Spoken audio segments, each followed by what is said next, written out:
What's up, everyone? Welcome back to the channel. Boozer here. Thanks for stopping by. Today's video, I got a little bit of a sneak peek at more information of this new content area, the Grim Forest. We're going to be showing you guys some of the relics and gear that will be available in this new area here in this video. If you guys didn't see the little bit of a teaser yesterday, Plarium released this right here.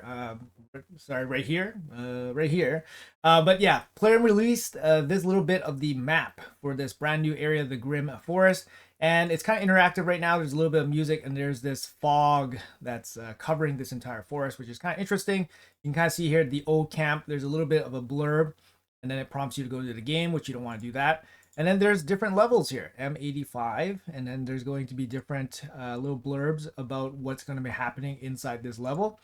And then we have a empty battlefield. So things will be revealed over the course of the next couple days. You can kind of see here, there's a little bit of a timer here, and then we'll be seeing some more of this map in the near future. But anyways, that's pretty cool to see from Plarium putting in a little bit of a extra effort just to tease us a little bit. Let's jump into this deck here. We have the Grim Forest, and they're showing us the relics and gear that's going to be available in this new area. And here it is, a new artifact set called Mercurial. Oh man, this is brutal. I know it's Mercurial.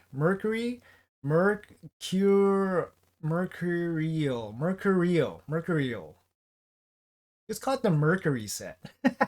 Anyways, we have the Mercury set will be introduced in the release of the Grim Forest. And here are the set bonuses. One piece will get you an extra 20 resistance. Two pieces, 15% HP. Three pieces, 8% speed. 8% speed only from three pieces. That is not nice. Not nice. I don't like that. That's too low. That value is too low. It should be at least 10 in my opinion. Right off the bat. 4-piece bonus. Here we go. Grants the wearer one total guard stack at the start of the round. Each stack blocks all incoming damage and any associated effects. Hey, that kind of sounds like Stone Skin. That almost sounds like Stone Skin, except that Stone Skin is a damage reduction, and it prevents enemies from stripping the Stone Skin off. I don't know if this guard ability can be stripped off as well. Let's see if there's some more definitions about the guard buff afterwards. 5-piece, we got 12% speed with the 5-piece. That's pretty nice. I mean, that's pretty nice. I mean, for Stone Skin, you don't get the speed bonus. So this could be an upgraded Stone Skin set, basically, right? 6 pieces grants 2 total guard stacks at the start of the round. Each stack blocks all incoming damage and associated effects. So 6 pieces is very similar to like Stone Skin, for example. 7-piece, more resistance. 8-piece, 12 more % speed.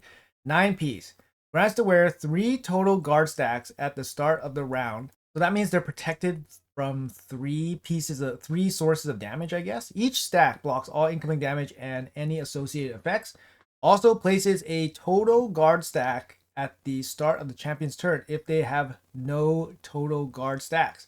So if you use up all 3, you're going to get 1 more guard stack, basically reoccurring every turn you don't have one. Wow, that is pretty wild. All right, let's go on to the next slide here. It's talking a little bit more about the total guard buff. The total guard buff will block any single instance of damage and all status effects.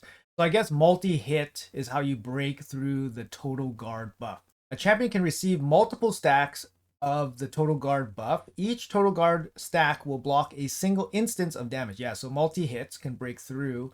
It will block any associated effects such as debuffs, including guaranteed and unresistible debuffs. Okay, that's very clear. Destroy max HP effects, equalizing HP effects, swap HP effects, debuff spread effects, decrease or neutralize or equalize turn meter effects, instant activation of poison. Oh, even protects against the activation of poison. Okay, and polymorph debuffs.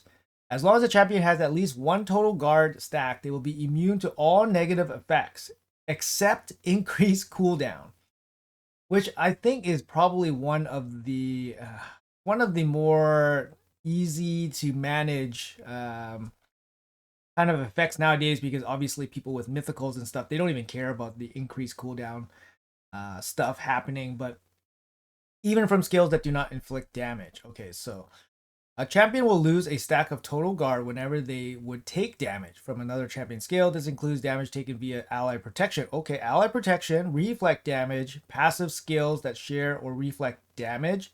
A champion will not lose a stack of total guard when they take damage from masteries, blessings, or relics. That's interesting why they would separate that. I mean, just they should just leave it in one lump sum. Why do they separate that? I don't know. I don't know. I don't know. Can this be abused in some way? Blessings, relics. Can this be abused in some way? I don't know. Some relics do. I don't know if some relics damage you though. Not too sure. If a champion is under both total guard and block damage, when they receive damage from an enemy champion skill, they will lose a stack of total guard. If a champion takes damage that is reduced to 0 by another champion's passive skill, they will lose a stack of total guard. Interesting. Okay, I mean, these are very specific instances. It's kind of nice that Plarium laid it out here, but this is going to be hard to remember. All bosses will ignore total guard. Okay. Okay, at least they stopped that. There's no crazy shenanigans that's going to happen, especially with that 9-piece. That 9-piece looks nasty. All right, so we confirmed with Plarium that this buff cannot be stripped off. It cannot be stripped off, and you cannot steal it. Oh my goodness, this thing could be pretty wild. But obviously, there is some weaknesses to it, similar to Stone Skin. Stone Skin is kind of like a more rounded damage mitigation kind of set, but this total guard set looks interesting because it does similar. It's similar to what Stone Skin does. The 9-piece is obviously way stronger than Stone Skin because the Stone Skin 9-piece is just not that strong. The fact that it cannot be stripped off, stolen, makes it, I mean, better than Stone Skin because Stone Skin's only 50%, right? And you need multi-hits to break through these stacks. So assuming everybody worst, craziest enemy defense, they have 3 stacks of this on everybody. You literally need like a multi-hit AoE to clear all the stacks off. And the fact that you get a little bit of speed as you're building out these full sets makes it probably a little bit stronger than Stone Skin overall. I don't know. You guys let me know in the comments below what you guys think about this. It seems very similar to Stone Skin, but obviously there are some positives and there's some negatives as well. I think the biggest positive is actually these stacks don't go away with the turns that you take. So Stone Skin, you can outrun your Stone Skin buffs, but with this, it's kind of just like a counter, like intercept stack. It just kind of stays on your character. So it's pretty wild. I don't know. Looks like a crazy set. Looks like a pretty crazy set here. I mean, this is kind of okay, right? Because it's a farmable area. It's a farmable area. Everybody starts with nothing, right? So then it's going to take time to accumulate a decent set, and the fact that it's going to be in the game permanently, that's a good thing. The last thing you want is to have a set that's overpoweredly good and have it only be in the game for like 3 months and then rotate out and all that stuff. In this case, it's just going to be in the game the whole time. So I think that's a good thing generally. And it gives you another area to farm some really good gear pieces. So I think it's a good thing. I think it's a good thing, even though it seems pretty strong on first look here. All right, let's move on to the relics here. So we got a couple of rare relics here. Usually these are not that great. Steel Eye Cutter, we got a rare relic. Where has a 20% chance to ignore 5% of an enemy's defense when attacking. This is actually not too bad of a rare relic. So the chance increases, but you only get a 5% ignore defense. It's not a lot. It's not a lot. And realistically speaking, you're probably only looking at a 35% chance of ignoring 5% defense. I mean, that's fine. As a rare relic, totally fine. The next rare relic here, Hoarder's Cauldron, where has a 20% chance to ignore 10% of the target's resistance when applying debuffs. And that will realistically probably go up to probably 35% chance of ignoring 10% of the target's resistance. I mean, it's not too bad. It's not too bad. We don't know what the stats are on these relics, but not too bad because a lot of support champions, they actually don't have very good, I would say, just like lower end relics. So having this just ignore 10% of the target's resistance is basically just adding accuracy on your debuffer, which is pretty nice. At least it makes it usable as a kind of lower end starter relic for like a general support champion. So not too bad. Both of these are not too bad, to be honest, for rare relics. On to the epic relics here. Compass of Anaxia. Whenever the wearer is under a crowd control debuff, all turn meter fill effects increase the wearer's turn meter by an additional 20%. Okay, so it gives them a better chance at recovering when they're getting hard CC'd. I mean, technically, it's kind of like a mastery. Turn meter increase 10, 10, 10. So, realistically, level 4. So that's like a level 12 relic. You're going to get 50% additional turn meter effectiveness. Or actually, 50% turn meter boost. It's not effectiveness. It's just an extra turn meter boost. That's actually really good. So 50% extra turn meter boost whenever they receive any turn meter boost. So that's actually really good. 50% there. Not too bad. A little bit of protection could be good for some support champions, I think. What about this? Revolting Seedling. Looks like a pineapple. Whenever the wearer receives damage, has a 20% chance to heal themselves by 20% of the damage received. Realistically, level 4, so that's 35% chance to heal themselves by 20% of the damage received. 20% of the damage received. Sometimes you receive so much damage that 20% is not going to do anything. So, I mean, probably not good enough. Probably not good enough. Also, the chance is relatively low, 35%. So, a little bit on the weaker side there. All right, moving on to the legendary relics. Soulmar Crystal. All right, once per round, wearer has a 50% chance of activating an instant turn effect when one or more allies are killed. This chance goes up to, I mean, it could go up to 100% chance. Level 12, you get 80% chance of activating instant turn when an ally is killed.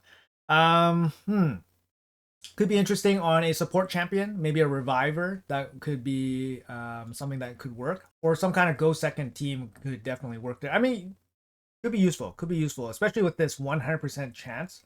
I mean, you can fully build it up to 100% chance. Kind of interesting. The next one here is Spore Burst Rod. Spore Burst Rod, nice. Whenever the wearer places poison or bombs, has a 10% chance of placing a second debuff for 2 turns. Only counts debuffs placed by active skills. Level 4 is plus 15%. So this has a 25% chance of placing a second debuff. So I guess this. So if you place one, you have a 25% chance of placing another one, identical one, I guess. Only counts debuffs placed by active skills. Okay, so passives don't work, sets don't work, stuff like that. Interesting. I mean, it could be interesting. Could be interesting. You place bombs, and then you have a chance to place one more bomb. Usually the bombs from bombers is enough. You don't need an extra bomb. That's kind of interesting. Poisons. Is there like fringe poisoners that could be OP with one extra poison? I don't know. I'm not too sure. I don't think this is that strong. So both of these don't feel overly strong or anything like that. Let's head to the mythical ones now. All right, Coronet of Gloom. When all wearer's allies are dead, place a block damage on the wearer for 1 turn, has a 10% chance of placing this buff when a single ally dies. So I guess it's a reoccurring effect, which is really nice. Doesn't list the cooldown or anything. The odds are low. The chance of it happening is low. At level 4, it's only a 25% chance of happening, but it always happens if all your allies are dead. Okay, that's a little bit interesting. That's a little bit interesting. I'm not too sure. I think this is good, generally good. We'll have to see. If the main stat is like speed, then then we got something to talk about. But without the speed main stat, it's kind of like, yeah, it's not too bad. Not too bad. Could be busted, of course, but it's not too bad. Lens of Intangibility. Where ignores 10% of the target's defense. Okay, so it's a damage one. At the start of a round, places Perfect Veil on the wearer for 2 turns. While under Veil or Perfect Veil, wearer ignores an additional 5% defense. So 15% ignore defense right out of the gate. And you get a Perfect Veil.